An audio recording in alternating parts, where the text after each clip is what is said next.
sciences and also for law. And this is indeed the legal gap that we want to fill. We want to discuss the function and role and legal nature of this concept and whether it actually could have such a function. What is also very interesting for us lawyers and a bit of a difficult starting point is that there's no well-established definition of the concept, not alone a legally binding one. We are very far from that. And it has been used in our literature review, which is mostly based on the general social science literature in very different context and meanings. It has been, for example, described as a concept, as an idea, as a descriptive element to just describe something that is taking place in the energy transition right now. As a theory, very similar to energy justice, and also as an objective. And especially the objective classification is very interesting for us. With that, I will straightly jump into the legal categorization of sustainable democracy. And I guess you are probably familiar with that as well, but this is something which is very important for law as such as a discipline, namely the trias, the categorization of norms. So generally, legal theories of the perspective that there are three types of norms: rules, principles, and objectives. And a rule in this regard is setting forth the precise solution for a specific fact. And once the conditions are fulfilled, a legal solution to a problem has been found. A principle, by contrast, is providing more general orientation and direction than rules, and they are more abstract and guiding measures, but their concrete implementation can only be done by rules. Due to the different nature, principles also more than rules allow for more discretion. And this duality is then more even enriched by a third category, namely objectives. Objectives are in that sense even more abstract than principles and provide general orientation for decision makers, politicians, judges, whoever you want to. And they often can't be regarded as fulfilled or unfulfilled in the same manner than rules can. This from a legal theory perspective, we want to apply that to a practical example and legal example. If we, for example, look into the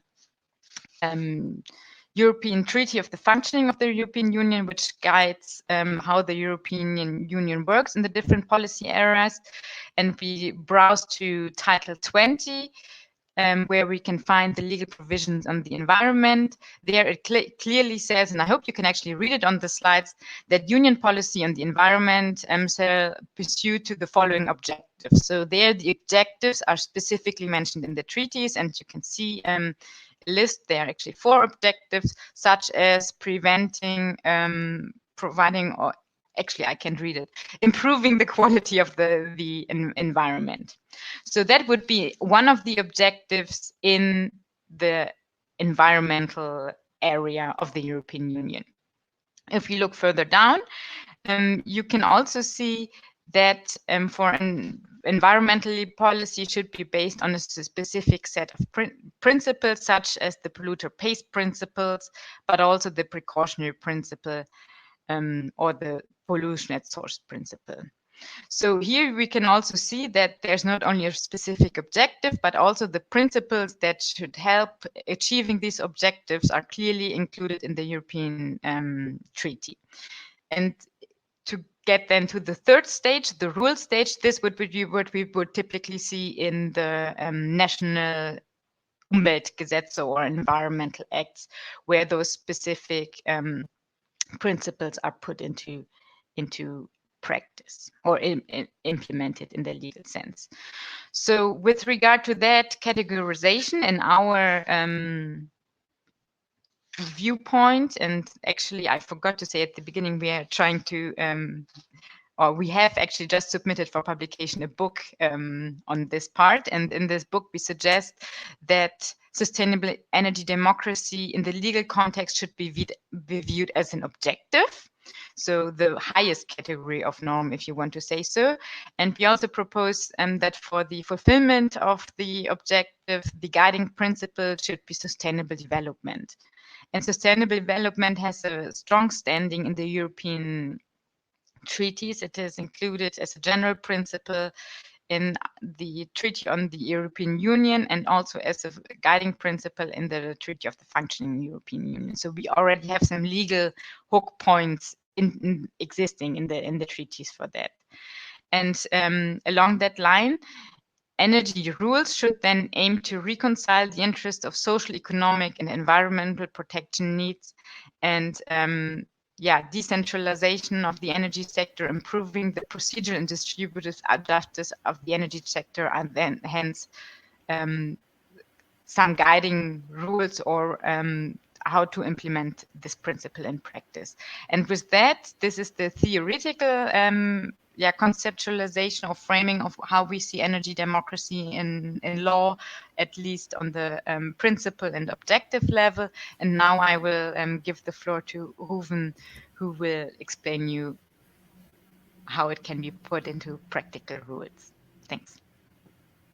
Hello, everybody. Thank you very much. I will quickly go to the next slide. I hope all of you can see it. Very good to be here. Indeed, that was a lot of legal theory. So let's maybe move on a bit more to the practical aspects, what we call 4 overarching themes that might flow from these more theoretical considerations. Now, when we're talking about sustainable energy democracy, the movement that Leonie put at the very start of her presentation, or named at the very start of her presentation, is of course a very radical idea, essentially replacing the traditional existing energies, the natural monopolies that are there, with more participatory elements.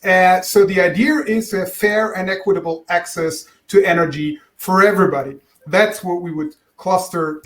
There's a lot more to explore, but what I want to talk to you is a bit of a concrete example. So when we take the bottom-up approach to sustainable energy democracy, one example could be energy communities, which are a number of people grouping together, producing their own electricity, producing maybe their own gas even, and trying to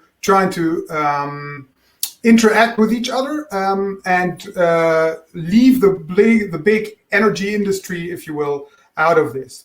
Now, there are 4 overarching themes that we identified as problematic with the concept of sustainable energy democracy. First, what is the role of energy markets in a future sustainable energy democracy? We have seen very many examples, and some of them are actually also in the book that Leonie just raised, of developing countries, namely in particular African countries, which do the following. They have in some cases, quite developed energy markets, but the energy is actually going where the money is. So you have the energy going to the big cities. In the rural communities, you have little to almost no energy access. So that raises a question, and that is the question of how much can the markets actually deliver on fair and equitable access to, for instance, electricity.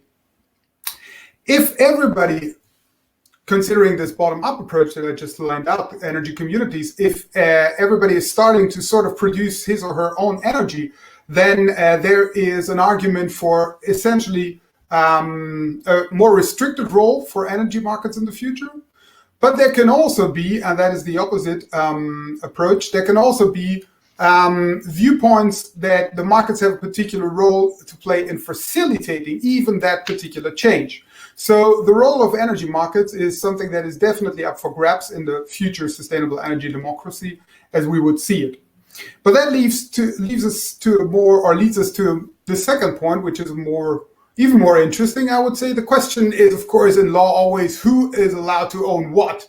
And that is the make or break point, if you will, for energy democracies. Is it the industry? Is it local communities? Who is allowed to own things? And the design here is different. So when you, again, consider a bottom-up approach, an energy community, some people putting solar roofs on their cells, some people maybe even having a windmill, and everybody is connected with each other. Well, then the question is, are they actually allowed to, for instance, supply energy to somebody?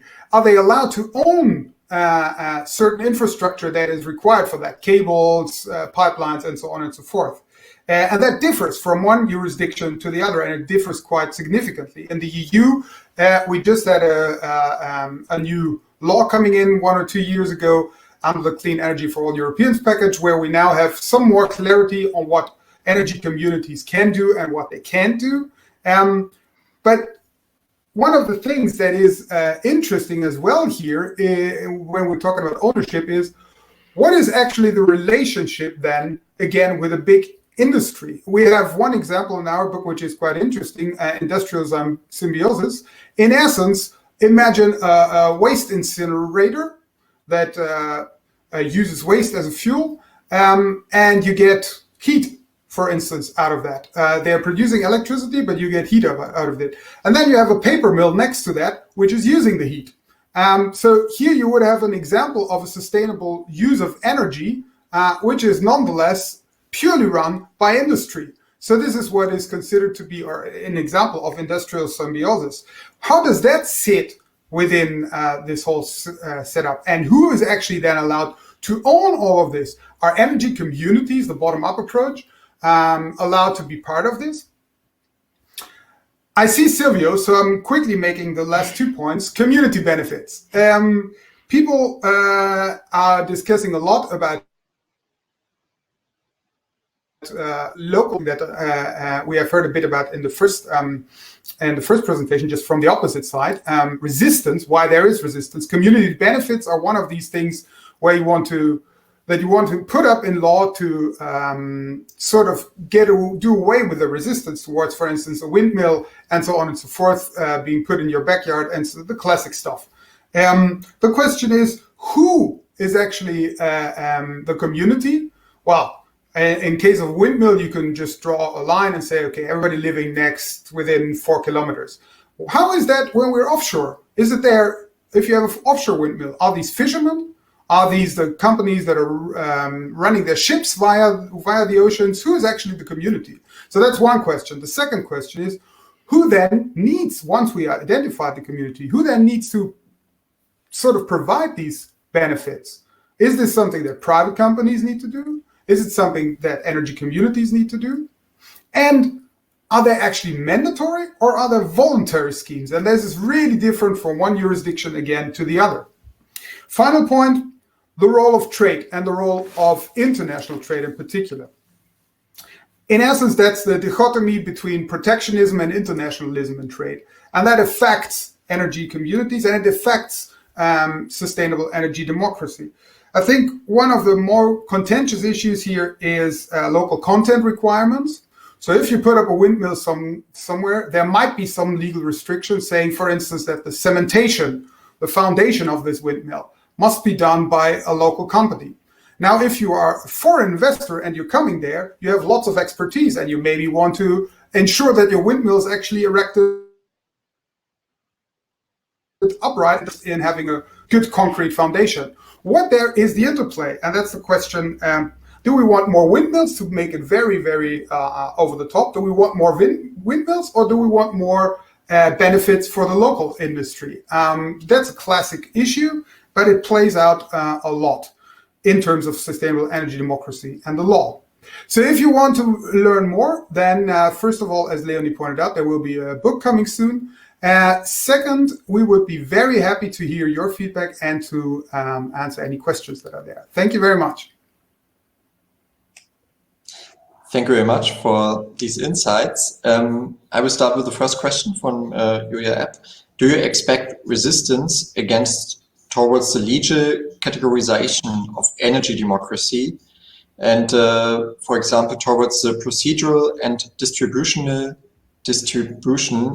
If yes, by who? Shall I start and then you continue, Ruben? I think it depends on who you ask that question, obviously. we can see that in practice, it's actually often applied. But if you would, and I've had that question before, whether it should be implemented, for example, in the European Treaty, similar to the environmental provision that you have it formalized in a primary law, and I think there certainly yes. Opposition from member states which are in general not so open to those local bottom-up approaches and things like that. So, but I don't think in order to make the concept work, this is what we need to be aimed at. So it's not that necessary that it becomes a similar on equal footing with the environmental objectives or the precautionary principle, because indeed we already have the sustainable development principle, which is already codified in a lot of the European Union primary law, but also secondary law. So there could be opposition, but I don't think it necessarily needs to be codified by the member states in any event. And I think Ruven probably has a bit. Do you want to add on that, Ruven? Well, maybe just a sentence. I think the main point here is if, as we are putting forward, categorizing this as an objective, then it essentially means in law that this is something that a country should strive for. So it is not, for instance, categorized as a human right or something like this. So the resistance, in a way, or we expect that the resistance by that legal categorization might be a bit less than if you would phrase it in other terms. So yeah, but also I think the aspect that Leonie raised between the interplay of EU and the member states are at play here. So that's also an important aspect. Maybe the next question from me, because I'm doing research on interdisciplinarity, and first thing that comes to my mind when I hear you about ownership and how to have like trade relations is don't we need some technological expertise about blockchains, smart contracts, all that new stuff that could help to decentralize trades, in particular energy trades, which are very volatile, and so on. Do you have that in mind, or is there like any legal perspective on that? Well, it's a bit outside, if I may, then I start. It's a bit outside of what we're proposing with this concept, but I foresee we foresee a possibility, for instance, not so much in the question of international trade, but rather at the very local level. Let's say you have 20 households that want to produce energy. That must be pooled somehow to have access to energy 24/7. And there some interesting technologies come into play. Smart metering, smart grids, all of this stuff is definitely required for that. So I would even argue the other way. The more local you get, the more technology you would actually need.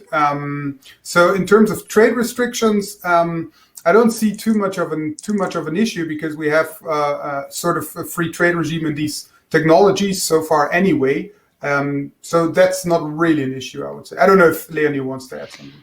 Yeah, I understood the question slightly different in the sense that whether it could be a restriction that the local people are not really informed about blockchain. Is that, or am I on a different path here? Because I would think if that is indeed the problem that you try to categorize, energy democracy is even more necessarily, because it would indeed help enable people to get this knowledge on the ground, because they would be directly would need to directly profit from this. And one of the key ideas is that the burdens and also benefits are equally shared from a social and from an economic and from an environmental level.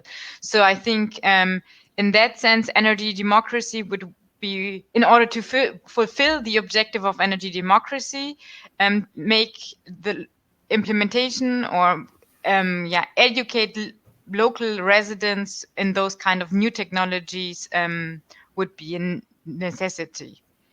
Yeah, I mean, it was pointed in that direction, like it's the same with data sovereignty or data democracy. You are owning a part of that, you're a data producer, you're an energy producer, but at the same time consumer, and yeah, we have this new role of prosument. Exactly.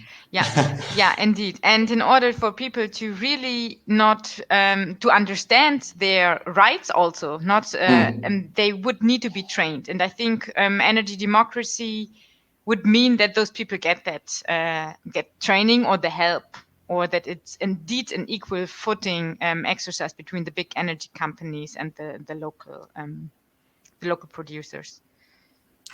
Maybe one last question from Rainer Keller. I will translate it on the fly, I guess. How would you the different European countries that have like different energy mixes and structures, like France? What is the meaning for the debate about the use of what is it? Atomic energy, nuclear energy in Germany as an bridge technology. Do you want to start, Leonie, or shall I say something on that? You can go ahead. Okay. Thanks. Well, maybe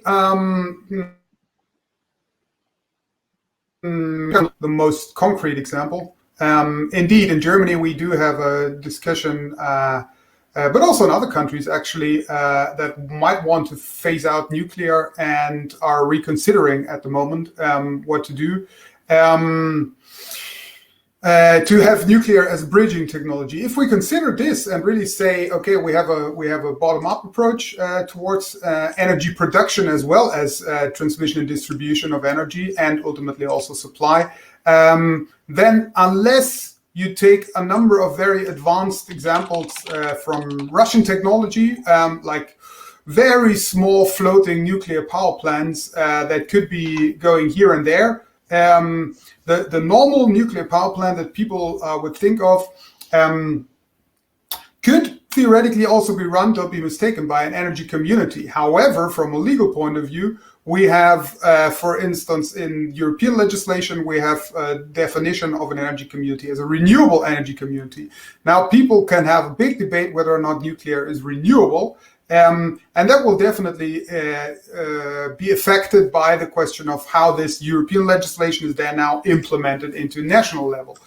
So ultimately, it will depend on the implementation of all this at national level, which is still to come. So we do not know yet. As said, the laws are, I don't know, Leonie, when did the laws come out? 1 or 2 years ago.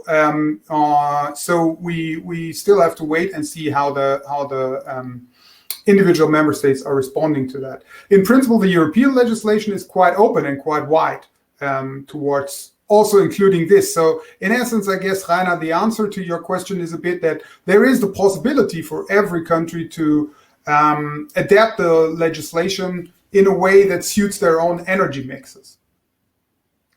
And this is also what is guaranteed from the European legislature, specifically in the treaty. Just to add one sentence. Thank you very much. I guess we will go on with the next presentation. I heard via email, sorry for all the inconveniences with the technical difficulties here. Our next presenter has some problems, and I think he isn't here now, so he can't present. And then I would suggest we just go on with the fourth presentation. And we will look after the fourth presentation if our third presenter could make it back. If not, we can have like maybe some general questions. Have some time for all, and we will just go on with the fourth presentation now. And a warm welcome to Betty Heifer. She is Assistant Professor for Environmental Studies at the Dickinson College in Pennsylvania, and her presentation is entitled Contextualizing Alternative Illumination, Exploring the Everyday Politics of Solar Energy in Kerala, India. And we are very excited to have you here, and stage is yours. Great, thank you. Can everyone see my PowerPoint okay? Good, excellent. Great, well, good morning to everyone. It's very early here in the United States, so hopefully I'll be nice and awake for all of this. So as was mentioned, I'm presenting a case study from India. So we're really thinking about some of the broad energy transition and energy democracy themes, but more through a specific case study in this particular context. So, no, now it's fine, I guess. But it's a bit like screen and screen. Now it works, I guess. Or can someone respond in the chat if it is okay? It's not okay now for me. I couldn't see it just a minute ago. It was perfect. Yeah. Should I reshare it, or what would you recommend? Yeah, reshare and try to select the specific program. Okay. Share.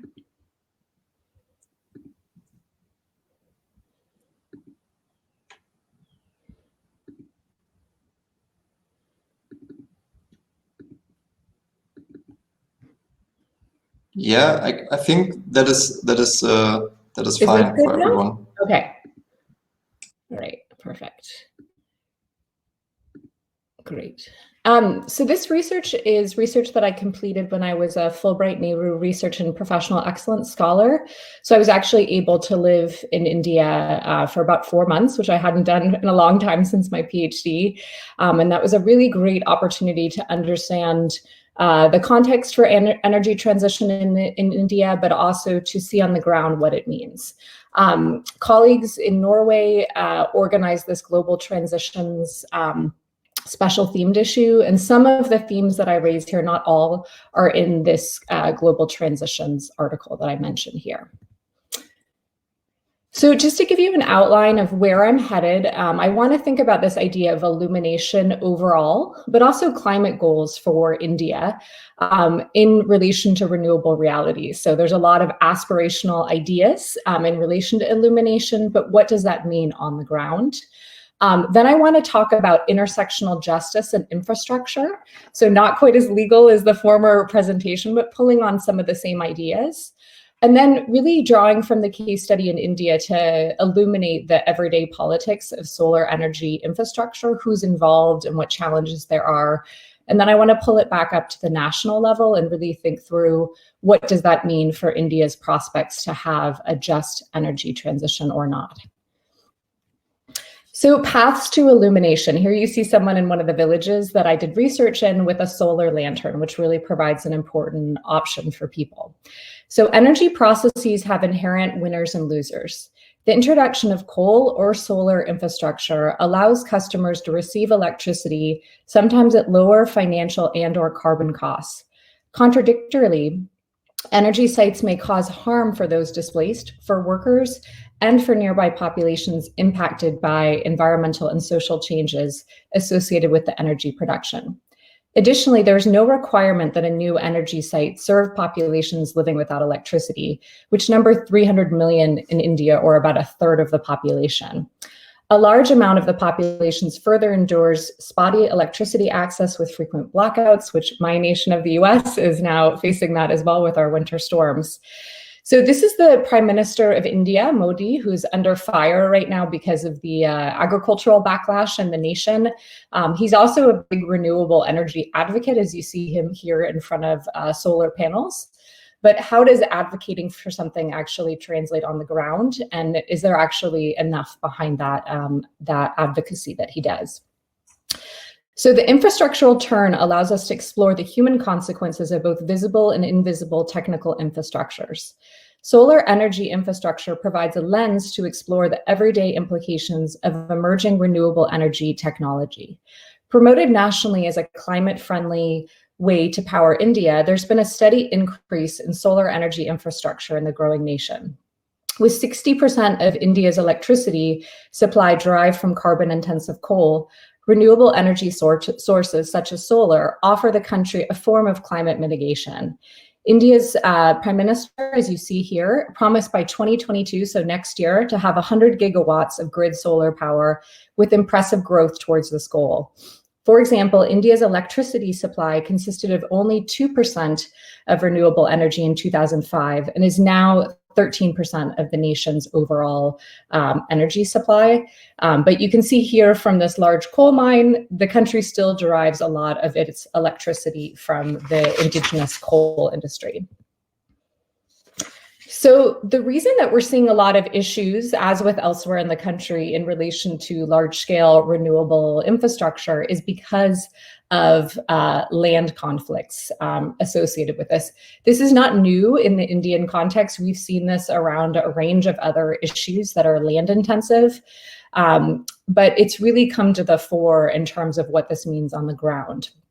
While recent land acquisition conflicts related to development infrastructure are well documented in India, there was a short-lived hope for more equitable land acquisition for renewable energy projects.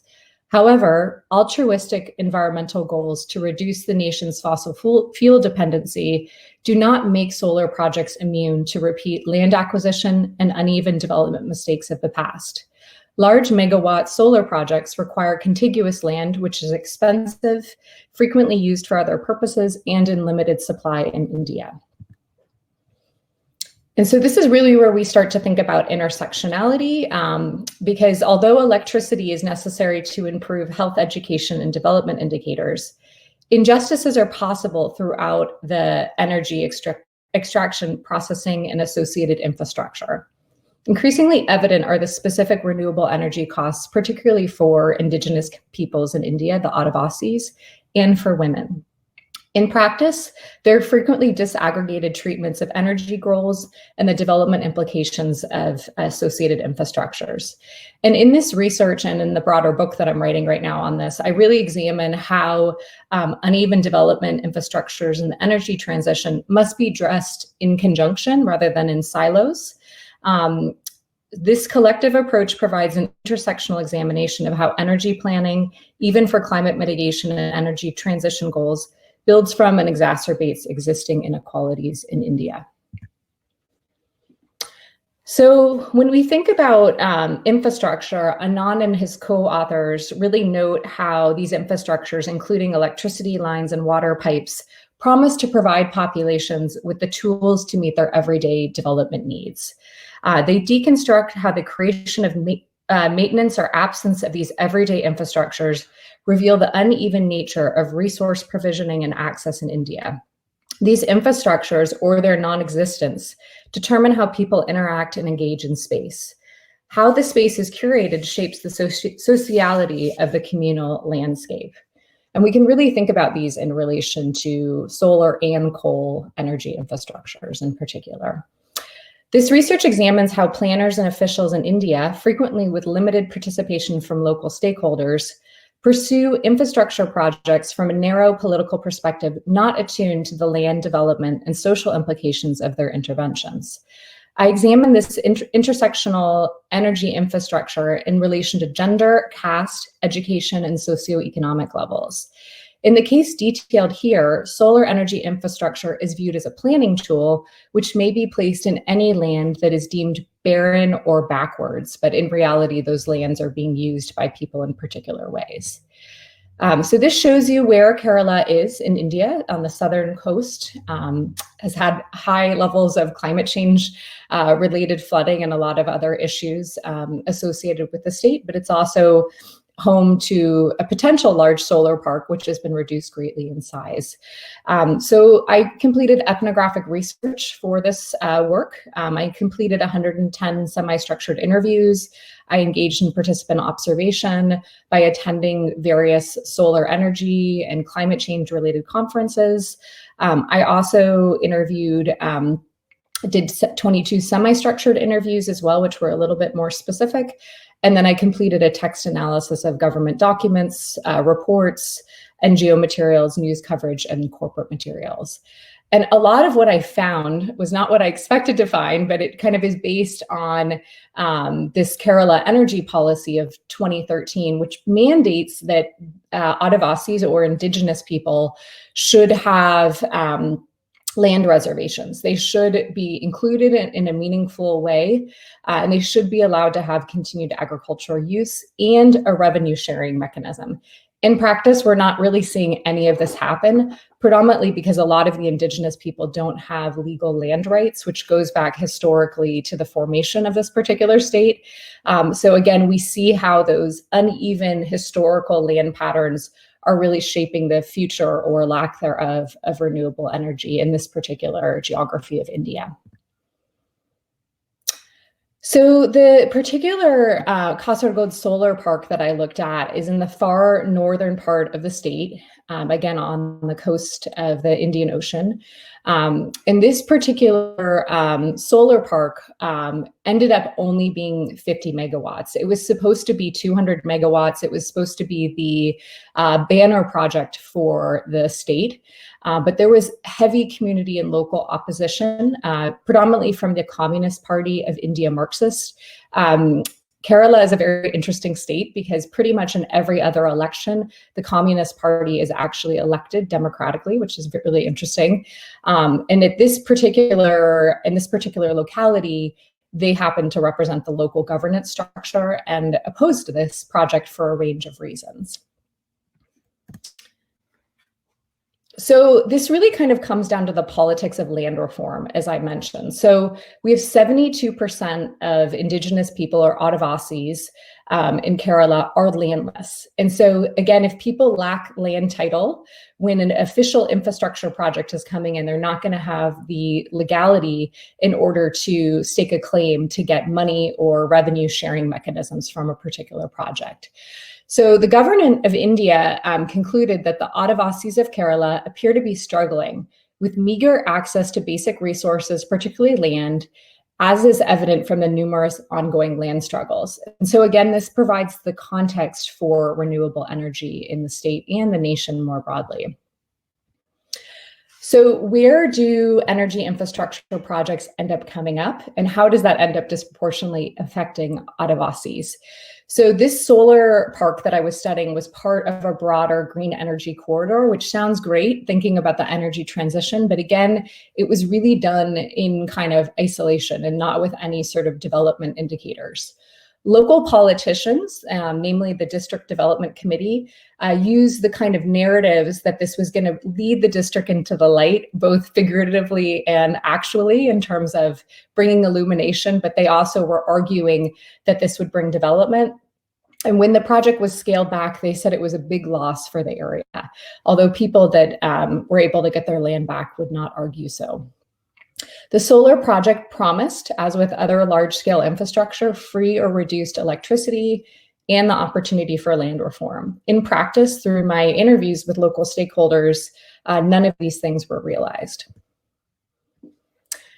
And again, this kind of comes back to that lack of land title issue. What was deemed barren or backward by the government is actually land that's inhabited and or grazed by local communities. So you can't see this picture very large here, but this is the solar park here. There's no fence here, and then this is someone's house.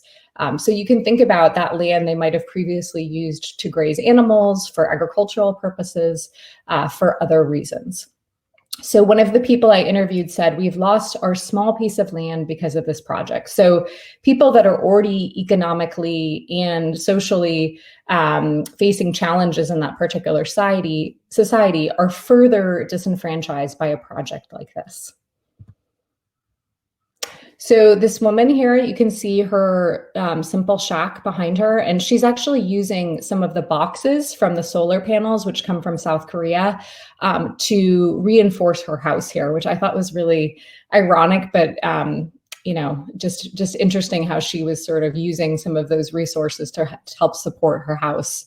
So she explained they surveyed this land by informing us as a resurvey of land for the distribution to landless. We don't have land title to this land, and we put forward some demands, but they didn't agree.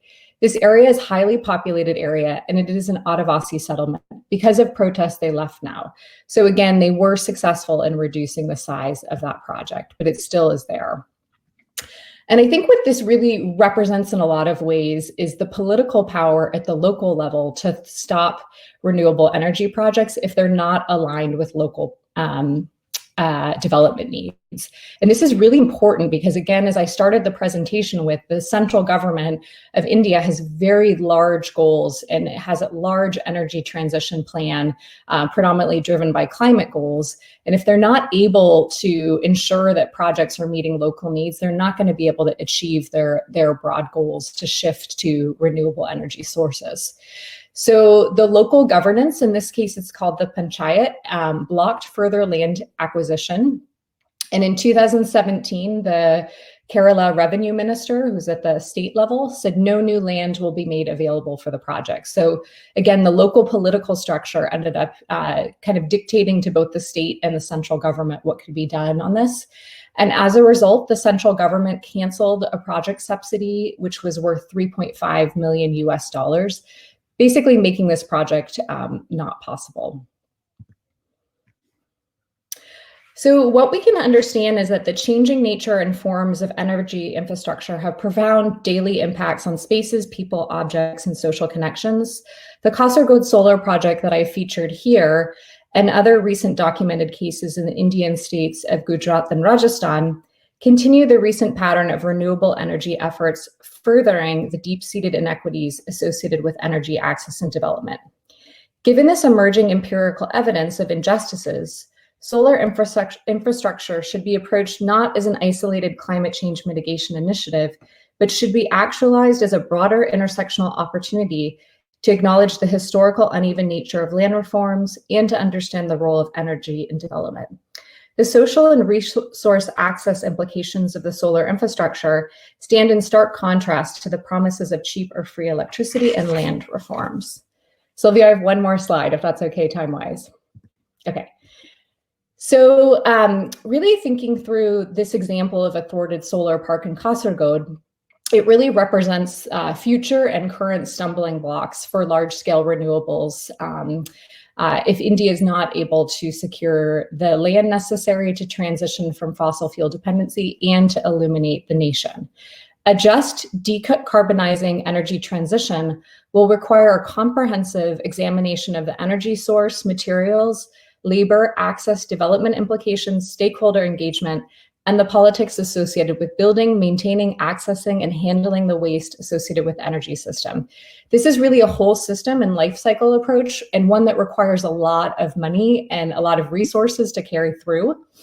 And it really could highlight the frequently overlooked health, social development, and economic externalities associated with energy systems from cradle to grave, whether they be renewable or non-renewable, because the patterns I outline here mirror patterns in my research about coal mining in a different region of India.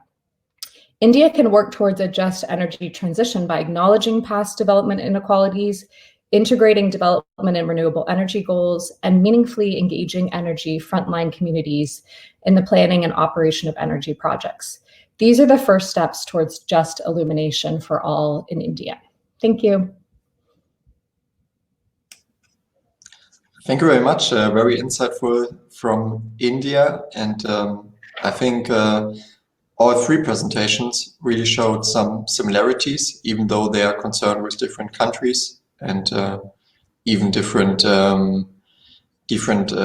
disciplinary perspectives. But I think we showed some really key issues like who will win, who will lose, who owns what, and then these cleavage between national and local level and how they fold out. You can ask questions already in the chat, and in the meanwhile, I will start with the first one concerning your comparison between your coal project and now. What is the role of the narratives? So maybe the structures or maybe the power structures behind are the same, and it's about ownership and profit and so on. But are there different narratives in forms of, you know, how you try to build up social acceptance, for example? Yeah, and because the coal industry has such a long history and it's really kind of part of the government in India, I don't feel like they need to justify it in so many ways because it's been going on for so long. So that mine that I showed early on in the presentation, they keep on expanding it and keep on relocating villages that end up being right on the edge of the coal mine. And it looks like a city now. It's an ongoing coal mine over and over. And I don't find that the coal states and the politicians there feel the need to justify it quite as much, just because it is providing 60% of the electricity and they know it's an extremely valuable industry for the government. Whereas with renewable energy, because it's brand new and at some level the state governments are trying to fulfill the aspirations of the central government, there is still sort of this grasping for narratives to say, oh, this is the best economically viable approach for our state, or this is going to, again, lead our district into the light. You know, really it's this path to bring development, but also illumination. So I think the nascent nature of the renewable sector leads to narratives that are emerging to try to say that the states are developing these projects with the interests of people in mind. But again, in other research that I look at, you know, the subsidies and other projects to get rooftop solar, it's predominantly benefiting middle and upper class Indians. And so again, there's so many different ways that they're saying this is for everyone. And yet, if we look at hierarchies of social status, but also of economic class, it's really ending up being quite exclusionary in so many ways. So there's distinct differences, but at the core, I think coal and solar share that land issue at a fundamental level, that displacement, which never ends up working well for the people that are impacted. Yeah, really interesting because like in Germany, it's kind of the same without doing research, but just observing the media. If you have like expropriations, I think is the right English term for like coal or for a good old German Autobahn to be built, it's not a big deal in the media, but if you would have the same for like a big solar park or anything, it would be. So yeah, there's just that extra bit of justification you need for the new things, I guess. And I was supposed to be in Berlin last summer before the pandemic. I had funding to do comparative research to understand the differences in your system and what was happening in India, but that will be for another year because of the pandemic. So nice. I see Julia has a question there. Do you want me to say it out loud, or do you want to say it? I will say it out and then you can answer. So okay. We have the Perfect. good old moderation play. You pointed out that India would need a more holistic approach to implement renewables / solar energy. Do you have ideas how to achieve this approach? Yeah, this is actually what I'm writing right now for my book, is like the closing chapter of how do we actually make just planning transition a reality. And there's not a perfect blueprint, because in the Indian context, I don't feel like we have an example where this has worked in a really meaningful way. Right now in the state that I am studying, they're proposing that revenue sharing that I mentioned earlier. It's part of the legal framework, but it hasn't happened in practice. That project is still proposed. So I'm hoping if they actually implement that we could look at that as one model for local communities and the proposing entity, whether it's the state or a private company, to actually serve as partners in terms of the revenue going directly back to the community members. There's a lot of questions with revenue sharing, though, in terms of whether or not that would go to everyone in the community. Is that going to be equitable, or is it going to favor people that already have power and privilege within that particular system? But that's definitely one piece of it. A lot of the traditional ideas about planning, infrastructure overall, how do you ensure people have information about a new project? How do you ensure meaningful engagement, whether it's through regular chances to provide input, or whether it's through this revenue sharing mechanism. So I outlined about 6 different ways that I think it could work, but I don't think in the Indian context we have a good example that really illuminates how that has actually worked in practice. I think some of the best examples are coming from your nation, from Germany, there's a couple examples from the US, but whether or not those translate very well into the Indian context is up for debate. But if people have other ideas, please share them in the chat or email me. Yeah, I guess that really connects to the second presentation, that you have like a LIJE framework, or an idea, then a LIJE framework, and then to put it into practice is just another big step, and to have all people on board with that. Maybe one question from me. To your research, do you have any plans on following up on that? I mean, you now did some interviews, you have a connection in that area. Are you planning to like observe it more on the mid to long term level?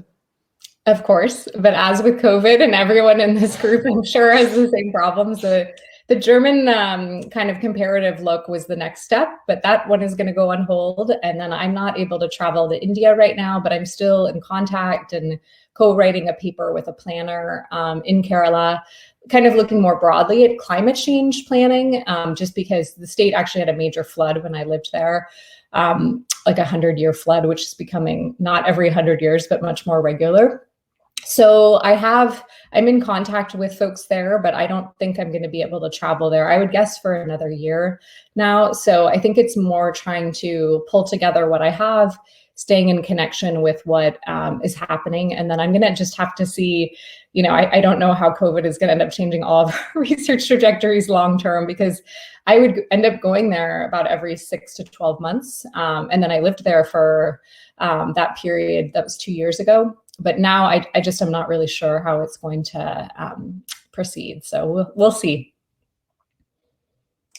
Yeah, I think it's a problem for all now. At first I thought, okay, it's 3 to 4 months maybe, and but now really 1 year, where a lot of people that especially do qualitative research have problems getting on data. I think our time for this presentation is up, but we have our third presenter that unfortunately couldn't do it, I guess. So there are some technical problems that are holding him back, as I can see in my emails. So we can have or I would suggest we can have like 10 more minutes or 15 more minutes if there are questions in general to every presentation we heard today. Maybe there are even some questions concerning all presenters. So I would just ask the chat to post something, and if not, even you presenters can like comment or discuss together, I would suggest, because we have some time and we can use it. You are still muted. Is it good now? Yeah, I'm not used to this format. Sorry, I'm used to Zoom. If no one has a question in the chat, I sort of have a question to put out there for those of you. I think a lot of you work in the German context, but research I was supposed to do last summer with Tim Moss in Berlin was really to understand what lessons there are from Germany's energy transition, that although they're extremely different contexts, but what we can learn from Germany's experience that could potentially help India as they move forward, again, recognizing very different cultural, social, economic contexts. So if anyone in this group, I feel like all of you are experts and could have great insights. Again, I won't be doing that research in a formal way into the future, but I think some of those insights could even inform another paper that I have under review right now, but also the book, kind of trying to pull in to Julia's point about the where do we take this information and how do we actually change it to ensure a just transition?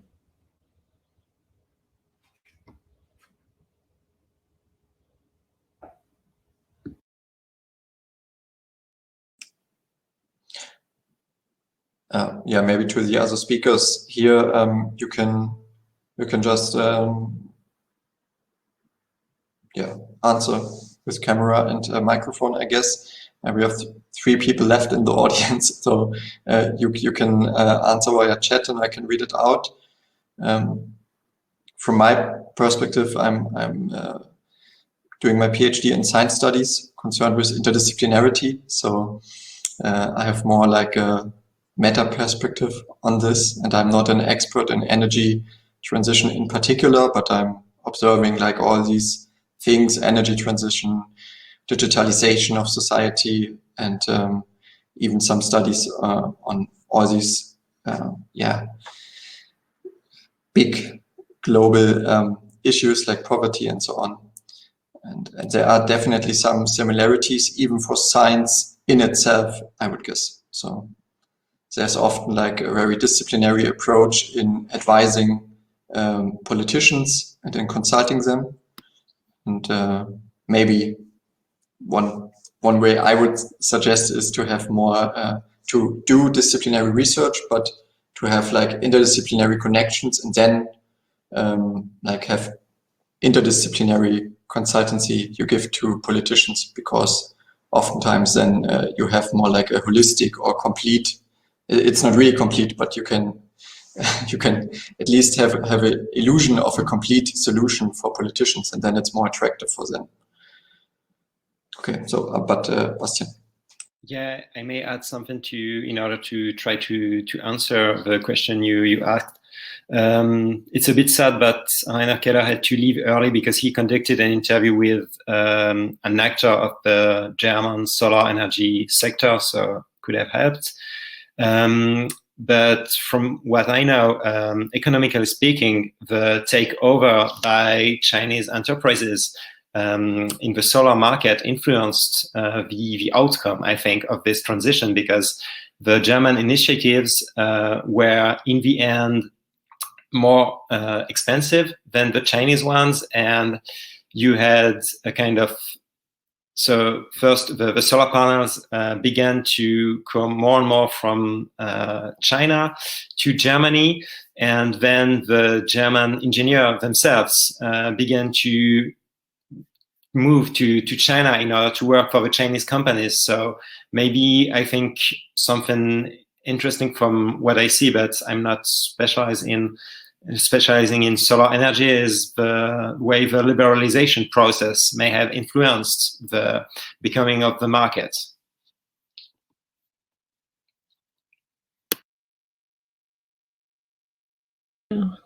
I think that's a really interesting issue, and there's a really similar narrative in India that we should be building solar panels or wind turbines here, but the Chinese, unless there's tariffs, they are flooding the market with much cheaper products. So I'm sure someone is already studying this, but it would be interesting to understand across different geographies how the cheaper government subsidized Chinese renewable energy technology is affecting indigenous efforts, because it sounds like in the German context as well, there was really an interest to make sure that these were homegrown technologies, but also things that were investing into the nation overall. And that was the interest in India. It's just become financially impossible for them to really finance the local Indian renewables market, just because they can't economically compete with China or South Korea as well.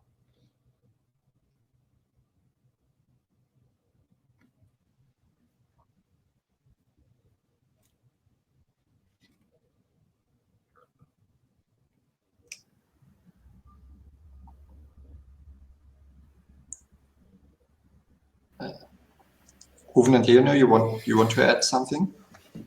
Well, maybe, or Leonie, you want to go first? No, I just wanted to say I just joined again. I was kicked out for some reason, so sorry for that.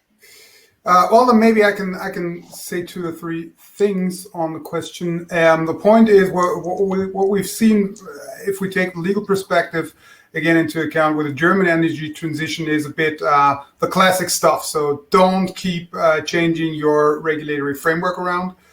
Investors hate that, and that is precisely what happened with solar PVs. So we had numerous issues with that in Germany, or we see numerous issues with that. And second lesson is have a really robust legal framework in place for transmission and distribution of energy. I'd argue for when you want to do what and how. So we had a big debate on at the beginning. Obviously, solar panels were feeding into the distribution grid, and the distribution grid couldn't really cope. And then we have new legislation on big solar farms and parks and stuff. But that is really, well, it takes time to get to the traction that you need to get it started again. And I think the third one is indeed that local benefits are crucial. As solar farms get bigger and bigger, they are more space consuming. And there is a real need. Once those things get recognized by people, then they start, oh, wow, this is actually, something that could be potentially disruptive for our system or even for, our landscape. And then they start to notice. So the bigger it grows, the more you need to think about local benefits, I would argue. So that's a quite broad answer. I don't know whether or not this is sufficient for you, but I think those are the 3 lessons that I would put forward. Yeah, I think it's really interesting and interesting narrative. I'm not formally studying this in the United States, but I just sort of follow it, particularly since the big power outages we had in Texas. There's sort of renewed interest in whether wind turbines are the future of our electrical grid or not.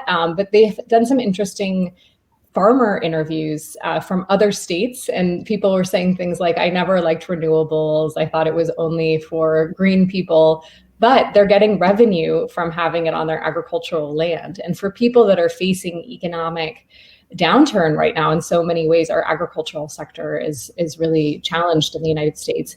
This provides a new revenue source and stream for them. So I think that sort of gets at your last point of figuring out what is that way to create an opportunity. And obviously with solar, you can't do that in the same way that you could with wind turbines. And yet there are opportunities in other ways for people to get revenue or other sources from a project. But it takes more government work, I think, to do that, and initiative to see that through and ensure equity with that. And I think that's the contested point, I guess, because energy politics was governed by the governance for big firms, actually. And now to have this new role of decentralized prosuments, really, as Leonie said, you have to educate people, you have to give them the rights and the knowledge to do that and to profit from it. It's a complex topic. Are there any questions you have to each other or to comment to each other? Maybe one. Go ahead, please. Sorry. So may I start? Yeah. Okay. So maybe one comment. Another issue that we noticed in the cases of France and Germany in the context of our French-German project is that dealing with just transitions, information is key. The more the initiatives are publicized, the more people feel involved and feel that they can get involved in the processes and in the making of energy futures that would appeal to them. And for example, if you take a form of energy that colleagues studied in the context of another comparative study in another project on fracking energy, if you take the case of France, everything had been planned without people knowing what happened. And then that's what conducted to such a strong opposition to this form of energy so fast in France. So yeah, maybe that's a bit general what I say, but yeah, just wanted to remind that. Yeah, and that actually reminded me something I had a question about with your presentation, Bastien, about the Scottish piece. I noticed that in your middle category, with the opposition or interest in the projects in the British context. I was wondering if you could explain that a little bit more, but also why you chose to put it in that particular category. So let me just open my slides again. Even though I'm not sharing again my screen. So you meant in the classes dealing with British controversies, and what words in particular, or what motives? Yeah, I just was curious about the classification of that, but also if you could explain a little bit more about what sort of context that was coming up in, because looking at that list, it kind of stood out to me comparatively to the other things in that list. And so I was just curious about what ways that was being referenced. If you remember, if you don't remember, that's, you were doing big data, so I'm sure lots of information is coming through. But if you happen to remember how people were referring to Scottish identity or Scotland, and then why you chose to put it in that particular class. Yes, so yes, I remember, because for this study, we were trying to do mixed methods. So what you have seen is the result of the big data, so to say, automatized analysis, but we also studied everything qualitatively, and we read everything we had collected. So maybe I will answer first with the structure of the classes. That's an automatized structure, but statistically built. So that means we did not so much choose what would come up into what category. The way we influenced it maybe was the way we decided to opt for longer or shorter sections, textual sections, in order to evaluate the co-occurrences. But yeah, when you are confronted with such classes, in order to analyze them, you always need, I think, to have read the things before, because yeah, as you say, you cannot understand directly what something is, what the context of something is, and why people are referring precisely to one motive or one other. In the context of the British controversies on wind energy, the thing is that people referred to Scotland because, for example, namely, one thing is there is the Whiskey Road in the Highlands that is a very scenic zone where people go for tourism. That's something very that is empowering the local economy, and the people were really frightened that with wind energy all along the way, with windmills all along the way, that could be detrimental to the economy. And in these rural areas, the thing is, there is a lot of wind potential. Scotland was the place where onshore energy had the most chances to be relevant and efficient. But at the same time, that was a paradigmatic case of a place that was loved for its purity, so to say, and for the fact that there was nothing on the landscapes. I don't know if that's comprehensive enough. Yeah, really interesting. And also thinking about the kind of oil extraction in that area as well, and what is already seen as acceptable or not, because you can't see that as much, but then there can be spills. But very similar, I think, thinking about how people perceive wind turbines and the look of them. And yeah, it's a similar pattern, I think, in a range of different places. Okay, I would say we had great insights, a great discussion in the end. Maybe it's not even bad to have some time overlap and to have like this feeling of a real conference where you just banter and chat a bit after presentations. and go into detail, because yeah, time is short and online presentations, in my opinion, can't be too long. Because it's just it's just another way of listening than live. Thank you so much. Very interesting, very insightful. I hope we can connect in real life anytime soon. Hopefully, maybe in Berlin, maybe somewhere else. And yeah, thanks for being here and presenting, sharing your questions and thoughts. And hope to see you. Thank you for organizing. Bye. Bye. Bye.